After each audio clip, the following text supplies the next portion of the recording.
So if you're just joining us, we're embarking on an interesting topic. We're in the middle of a conversation with Jeff Thompson, Beth Gustin, Robin Ennis. Oh yeah, Wellness Wednesday with Beth and Robin. Gonna settle it down. Oh yeah, get your feet planted on the ground. Wellness Wednesday. There are lots of apps out there that can connect you via voice chat to other people with common interests. I think the acceptance of getting older, just like the acceptance of your blindness and accepting that this is the path that we're going down, is and was a challenge. As we get older, some people may get defeated or feel like they won't be able to catch on in regards to that, which impedes on their independence. Welcome to Wellness Wednesday. It's been a while. We are back. My name is Beth, licensed professional counselor here in Colorado, with my co-host Robin Ennis, licensed clinical social worker, also here in Colorado. And we also have the amazing Jeff Thompson with us today. And we've been talking about isolation, which is a problem for many of us, but I think it's a problem even more so as we age. And there's a lot of reasons for that. So we've been discussing that before we officially began recording this podcast episode. Hey everyone, and it's very true, as we get older, there's a lot of articles and even news programming that have talked about how it's harder to make friends when we're not in school, right? That's when we're in school, whether it's elementary, high school, college, whatever it may be, that's when we tend to be around people a lot of the time, and we tend to branch out more socially.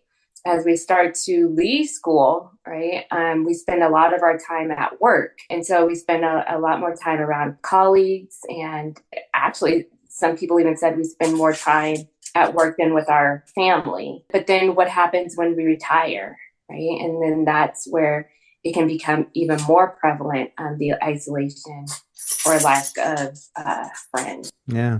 Hey, everyone. I was talking about the COVID thing before we started here, how all of us were like isolated, or you couldn't go out to gatherings and groups, and it was really different. And then when it opened up again, we had to relearn. Myself, I know for a fact, had to, get used to natural conversations in groups. That isolation kind of brings you back into a place, and then you have to go back out again. So like you said, when you're a senior, it slowly gets more isolating in a sense as people drift apart a little bit, children move away, and situations change. I agree. And I think, as we get older, our friend group tends to die off, unfortunately, because we're all getting older. And many people don't want to move into independent living facilities and things like that, but they can be really helpful because, as I kind of joke, when you're in school as a kid, you're kind of forced to make friends for 40 hours a week, roughly. And the same is true when you're at work. And the same can be said for living in a retirement community, because there's activities, if you choose to partake in them, that can help reduce isolation, but that isn't always affordable, that isn't always feasible. And so if you're living at home and you are older, it's a lot more work to build a community to reduce isolation. It takes way more energy and way more effort. It does take a lot of work, way more energy and way more effort. I want to add to that list is courage. It takes a lot of courage to branch out and meet new people. I've heard some people on my caseload of varying ages say, yeah, but when, let's just say, for example, a client who has a disability. Well, but now I've got to branch out and meet somebody new. And there comes that sense of emotional and physical safety. How will I be perceived or received by that person? So you really have to open yourself up to a new level of vulnerability. But that's where trust comes into play, right? With any ability status, getting to know a person and figuring out, okay, is this person somebody who is authentic, somebody who I feel like I can get along with, that we have hobbies, and somebody that I can trust. And thinking about different avenues to where you can be able to, again, take that step to branch out and to meet those people, that really comes down to what interests you. They have different groups, like Beth mentioned, at retirement places, or even, whether it's ARP or AARP. I know meetups have different groups according to interest. I know for sure when some people hear the word retirement center or independent living center, that can be scary within itself too. Like, well, no, I don't want to be put in one of those, or I don't want to lose even more independence, or whatever it may be. I think it's just trying to figure out what makes you feel comfortable in those different areas. I think sometimes it starts with a phone call or returning a text. I went through some of my contacts and stuff, and all of a sudden I stop at one and go, you know what? I drop them a line, or I send them an email, or I make contact with them. And lately, what I've been doing, and this pertains to it a little bit, is I've been like, if someone I notice has had an impact on me over the last decades or years or something, I just send them a positive note like, hey, I want to thank you for what you've been doing. One person was in theater. I said, you've always been in the children's theater. You've been in the community theater. You've done this since high school, and you're still doing it today. And I'm sure you've impacted a lot of people. And I sent that, and it really brightened their day. And about 3 weeks later, there was an email back, or a message back, a text, a phone call. And I've been doing this a little bit more, intentionally trying to just stay connected a little bit with some people out there. As Beth, you said, some people are dying off, and it gets thinner in the realm of people that I would be hanging out with and stuff. So taking that initiative to make contact with people opens up opportunities as well. It definitely gets lonely, I think, as we get older, and not that we're not lonely now in some respects, but I think we can get lonelier if we have a good support system or a good friendship circle, and people do die off. And I think it takes a lot of courage to reach out to people, even if it's friends or contacts. I'm glad you're doing that. And I wish we all could do that, because it does. It makes a world of difference if we just reach out to even like one person a week. If that's all you can do, that's a good start. I hear somebody saying, well, I don't have anyone to reach out to. Okay, well, start small. Can you get to your local coffee shop and just challenge yourself to go there once a week? You'll meet people. Can you go to your local library? Can you go to your active adult center and just see what they have to offer? You don't have to sign up for anything, but go and see what's out there. You don't know until you gather information. Right. Even a phone call to the active adult center nearest you to say, hey, I'm feeling isolated and I'd like to change that. What do you offer? You don't even have to go. You can just call. There's a lot of things we can do to help ourselves reduce isolation if we can get past the fear. Yeah. And it's breaking it down into steps, right? That's like you just said, even if you don't go to the place, making that phone call, that's the first step. So breaking it down into SMART goals, more achievable goals, so that you can say, oh, look, at least I did that. So then maybe next week I'll actually I made that phone call. So maybe I'll be able to go for a tour. Maybe that'll be the first step. I feel like breaking it down into smaller steps helps things be less unknown, right? The unknown creates that level of fear too. So the more that you know about something, that can help ease that level of anxiety. But Beth and Jeff, both of you mentioned, contacting people. And I think that's a really good idea. I think also too, that I've been hearing is that when we get older, right, and we have these really good friends, and then they pass away, and their absence is very much felt. And then also too, it causes us two different things. First is to think about, wow, I wish I did keep into contact with them more. Like it was already mentioned, maybe even it's setting aside 10 minutes or so to call somebody. That can be helpful. And I know me as a person, that's what I need to get better at it, because life is short, but it's also too good to spend time with the people around us. The other thing too is I think that we start to think about our own mortality, which can cause us to feel even more alone as we get older.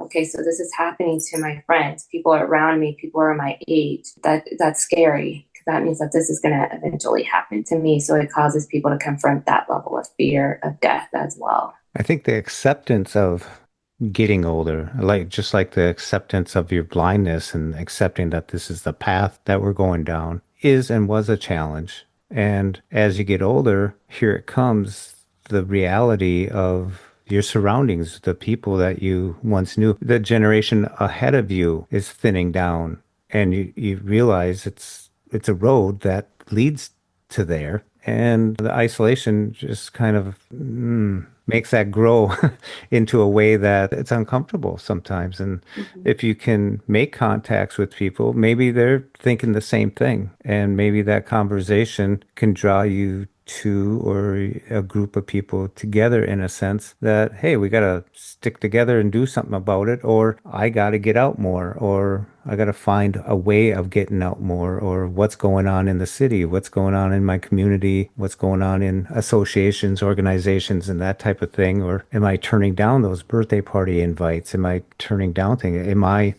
compounding this, or am I doing something about it to alleviate it? Yep.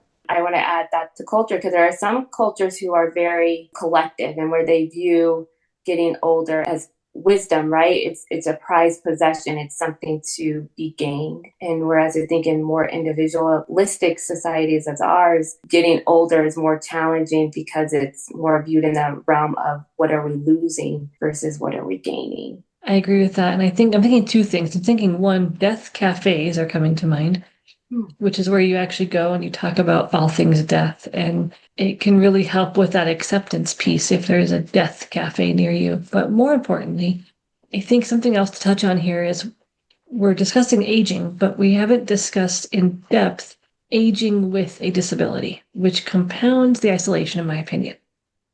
Because if we're losing our sight, for example, we have to relearn how to do all these things we've done our whole lives. We have to get comfortable getting in a car with strangers if we can't drive anymore. And we're taught our whole lives not to do that. And so going back to breaking things into steps, I think there's additional steps we have to take, or even more courage in some respects that we need to have so that we can get out of the house.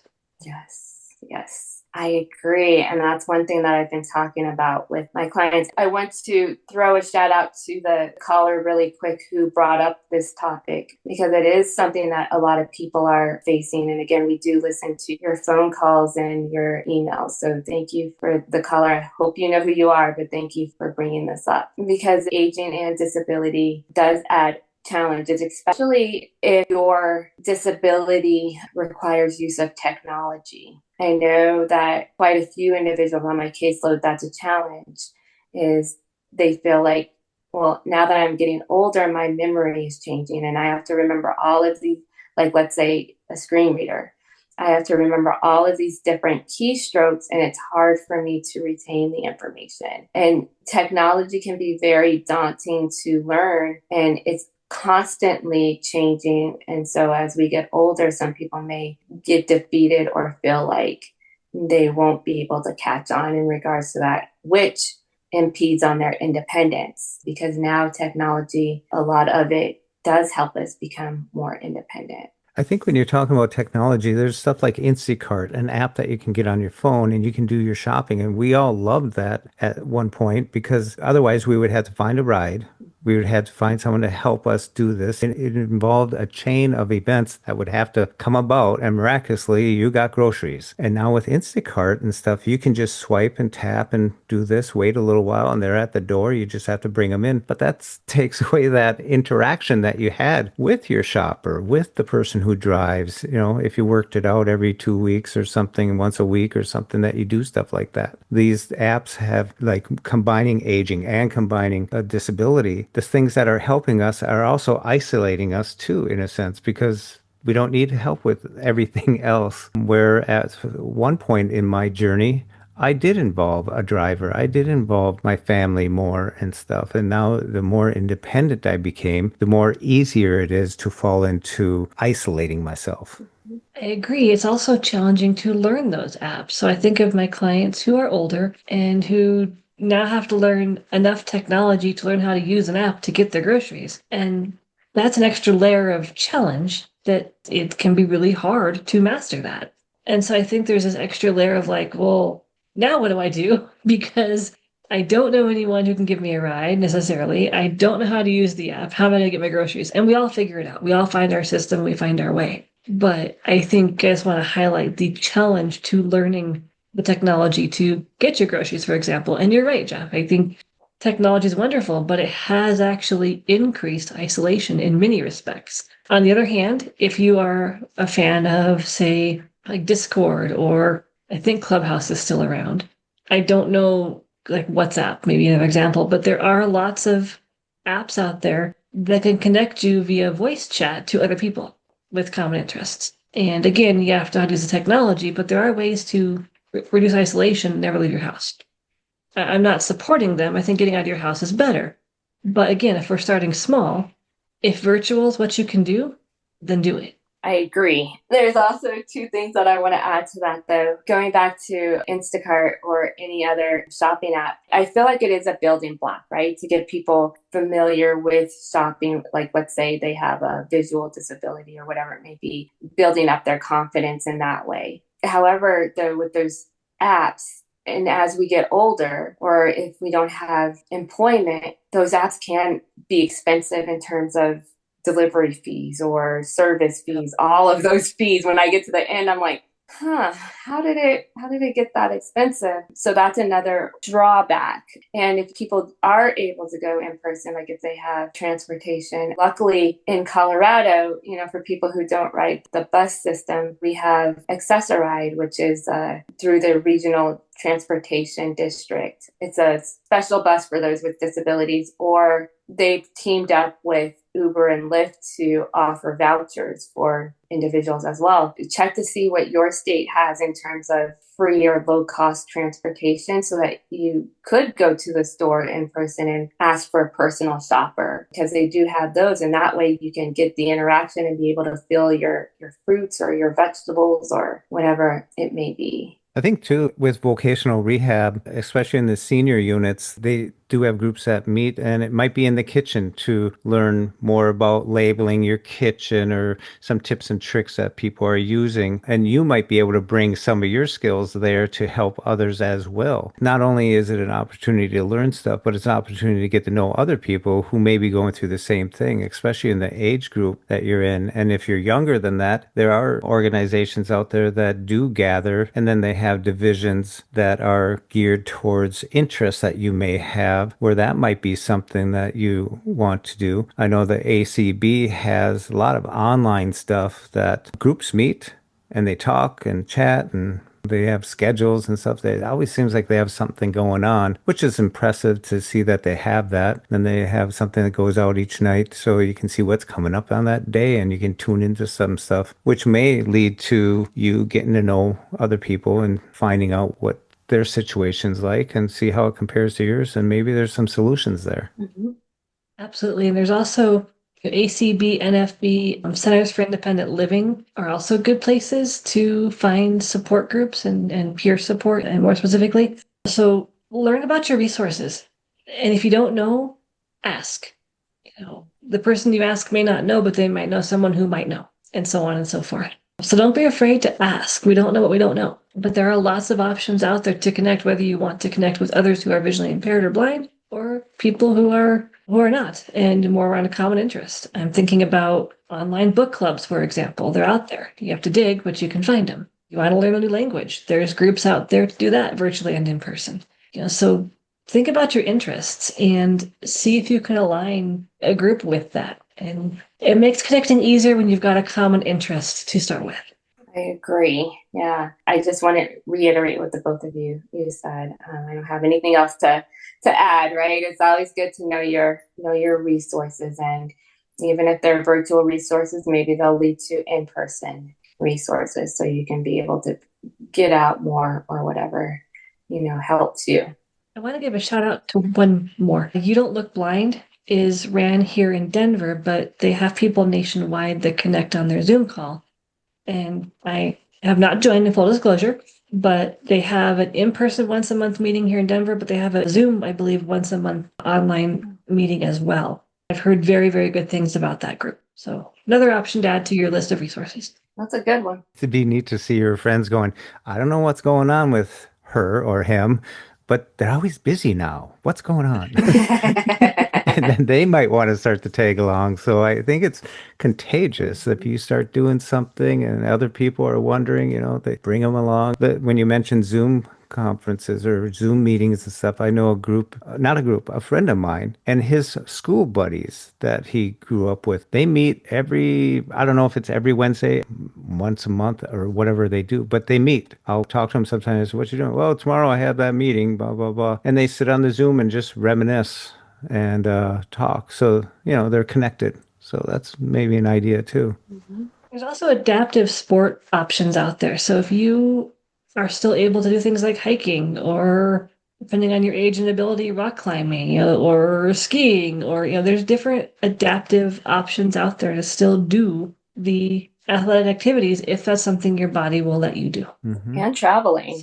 You're able to do that financially. They have some groups who specifically, or you could not do specifically for people with disabilities, but that's an option too. Wilderness Inquiry, which started in Minnesota here, does stuff in, Steamboat or Glacier, but they do a lot of stuff in the Boundary Waters. It's pretty much all inclusive. You show up, bring your meds, bring your change of clothes, but they provide the canoes, they provide the food, everything like that. And it was started for actually disabled veterans, and then they expanded it out to help people with disabilities so they and their families or groups of common interests can have access to the wilderness and enjoy what the person that started it was enjoying, and the price packages. But if you don't have to go to Target and spend $200-$300 on new camping gear that you'll use possibly once or twice and then have to store it, they have everything ready they set up camp, they set up the canoes, so you show up, but then they let you be involved as much as you can. There's another place called Seeable Holidays, that's out of England, but if you want to go see Italy, if you want to go see Scotland, if you want to see a list of other countries, they have it set up where you fly in and then they basically have an agenda where you do stuff. It's a neat way in groups to meet other people with common disabilities. So there are some options out there. Jeff, do you or Beth have anything else you want to add before we wrap up today? I was going to wind it down. All right. So as always, we like hearing from you. So if you have anything to add to this list of ideas to branch out more socially, email or call us. Again, we enjoy hearing from you. Until next time, take care and stay grounded. Until next time, take care. As always, thanks for listening. Until next time, bye-bye. Oh yeah, Wellness Wednesday with Beth and Robin. Gonna settle it down. Oh yeah, get your feet planted on the ground. For more podcasts with the blindness perspective, check us out on the web at www.blindabilities.com. And be sure to subscribe to the podcast wherever you listen to podcasts. And if you want to leave us some feedback, give us a call at 612-367-6093. We'd love to hear from you. Thanks for listening, and until next time, bye-bye. Wellness and taking care of ourselves. It's all about you and taking care of yourself. Oh, yeah.